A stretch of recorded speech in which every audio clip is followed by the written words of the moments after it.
Stay positive, no doubt about that. And we're excited to invite Jonathan De La Garza, who is the creator of the Positive Pen, a man of positive thinking. And you got any advice for folks that are trying to just stay positive? There's a lot going on in people's lives right now. There is a lot going on, and with all of the stuff in the media, it can really bring a person down. Yeah. I found for myself personally that... Especially if you listen to us every morning. No, you guys really music, the beats, you guys get me excited.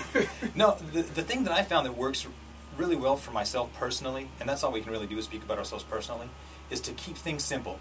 All right. We all are inundated with negativity. Okay. And I found I wanted to make something simple, practical steps that would make my life happier. And here's a couple of steps for you guys listening. Hopefully you're not driving. If you're in your office, grab your pen, write this down. 3 very, very simple steps to make your day more positive. Don't text and drive. Do not text while, and drive. while taking this advice down. And the beauty of this is it's so simple you don't even have to write it down. Okay. So the very first thing you do when you wake up, and it's going to take practice, like anything, like exercise, being positive, it takes practice.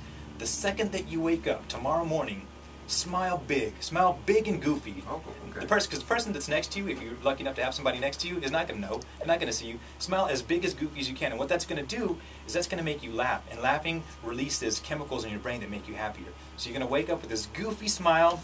You're going to kind of laugh at yourself. When you scoot to get out of bed and you put your first foot down, say thank, and you put your second foot down on the floor, thank you.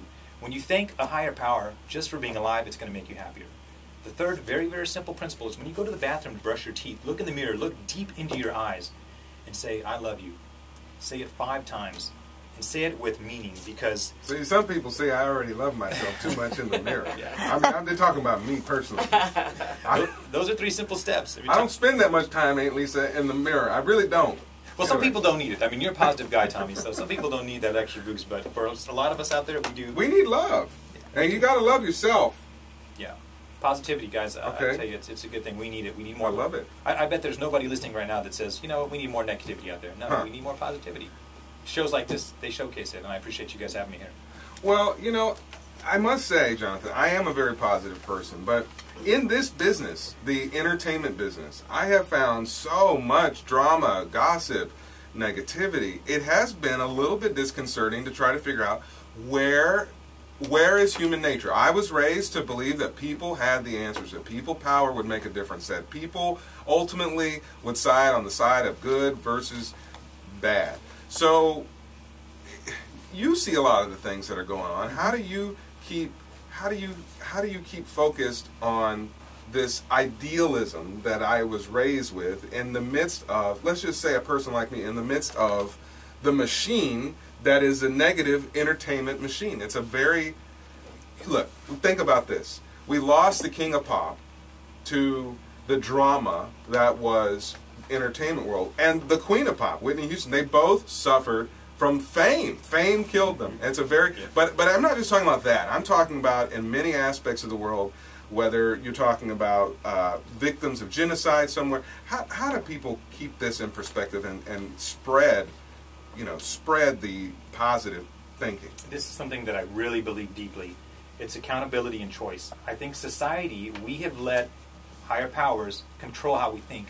We have to be accountable for how we think, and it takes time, it takes practice. We have just been bombarded with negativity. Look at the media. How much of the media is negative? Mm-hmm. So it's up to us as individuals to say, you know what, this may be a tragedy, but I'm going to look for the bright side of it, and I think it's going to take time. This is not going to be an overnight thing. We need to focus as a community and say, you know what, there's negativity out there, but we're not going to focus on that. We're going to focus on the positive light. We have to do that. We will do that. We will do. We're evolving. We'll do that. All right, sounds good. Now, what's new with you? You've been here before. We talked about the positive pen, and we're going to just remind our listeners what that is. But tell me a little bit about what's new in your world. I am excited. For 2012, I started a project called Project Positivity. Every week, I interview somebody that I meet that shows a positive attitude, and more times than not, it's somebody that I've never met before, a stranger that just has a great attitude. And I love showcasing them because we need more of that. The more exposure we get to the positivity out there, I think the more positive society is going to be. So I had the opportunity to interview a guy that runs a magazine. His name's Elliot Garza. And he asked me... Good friend of mine. Oh, he's a great guy. Yeah. He asked me if I would write an article showcasing a person in his magazine. And I'm not a writer, but it just goes to show you when you create forward momentum, wonderful things happen in your lives. And I'm just honored to be a part of that. So coming up, week number 31, I think 31 is Mr. Tommy Calvert. Uh-oh. Look for Tommy Calvert. He's going to be on our blog. What? Can I plug the blog? Sure, yeah, go for it. The blog is very easy. Thinkpositiveblog.com. Thinkpositiveblog.com. You guys can see some of our history of the other people that we recognize. Look for Tommy. He's a great guy. I'm so blessed to have him as a friend. And you're gonna make us cry. We want to stay positive on the air.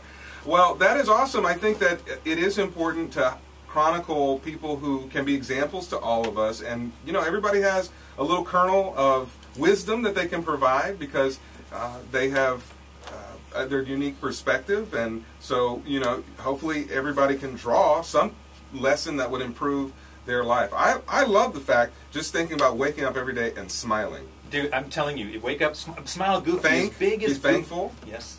That's right. And affirm your love for you, because if you lost that, you're losing purpose. You're losing your way. You're losing yourself. Let me leave you with one of my favorite quotes. It's from a gentleman named Les Brown. If you've never heard Les Brown speak, sure. Amazing, amazing guy. He says, the things that you think about the longest become the strongest. So think about positive things in your life, and I guarantee you'll live a positive, happier, more fulfilled life. Now look, just to show you that I have, not only, I may have some psychosis, but I have a little bit of psychic power. I told you before you came on that I was going to choose the song "I Love Your Smile" by Shanice. Who knew? How about that? I remember you told me that. Yeah. Y'all underestimate my psychic power. There you go. Hey, things happen for a reason. I firmly believe that. Hey, I'll be reading poems very soon. All right. Thanks for stopping by, Jonathan. Thank you, Tommy. You mean the